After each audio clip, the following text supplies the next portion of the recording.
বাংলাদেশ বাংলাদেশের বর্ডার আসলে এটা কিন্তু বর্ডার না, এটা আসলে অ্যাকচুয়ালি ইকো পার্ক। আমাদের যমুনা সেতু ইকো পার্ক এইখানে কিন্তু দেখা যায় বর্ডারের মতোই ওই রকম বিশাল মজবুত। সামনে দুইটা ব্রিজ, একটা যমুনা ব্রিজ আর একটা হচ্ছে যমুনা রেল ব্রিজ, যেটা নতুন ইতিমধ্যে কিছুদিন আগে এটা উদ্বোধন হয়ে গেছে। আর পাশে যে যমুনা সেতু এবং যমুনা নদী, এটা বুঝতে পারলাম না 700 টাকাটা।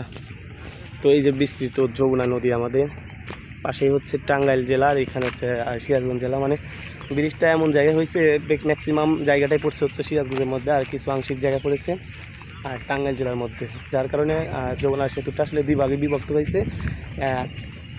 4 ভাগের 1 ভাগ পড়েছে সিরাজগঞ্জ জেলার মধ্যে, আর 1 ভাগ পড়েছে 3 ভাগ পড়েছে সিরাজগঞ্জ জেলায়, আর 1 ভাগ পড়েছে আপনার টাঙ্গাইল জেলার মধ্যে।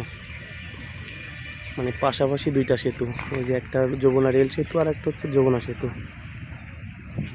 সামনে নদীটা, ওয়েদারটা আজকে মানে 50-50 বলতে পারলে হয়, কারণ হালকা বাতাস, তার মধ্যে রোদ, আকাশে মেঘ, সব কিছু মিলে আসলে মাশাআল্লাহ খুব ভালো।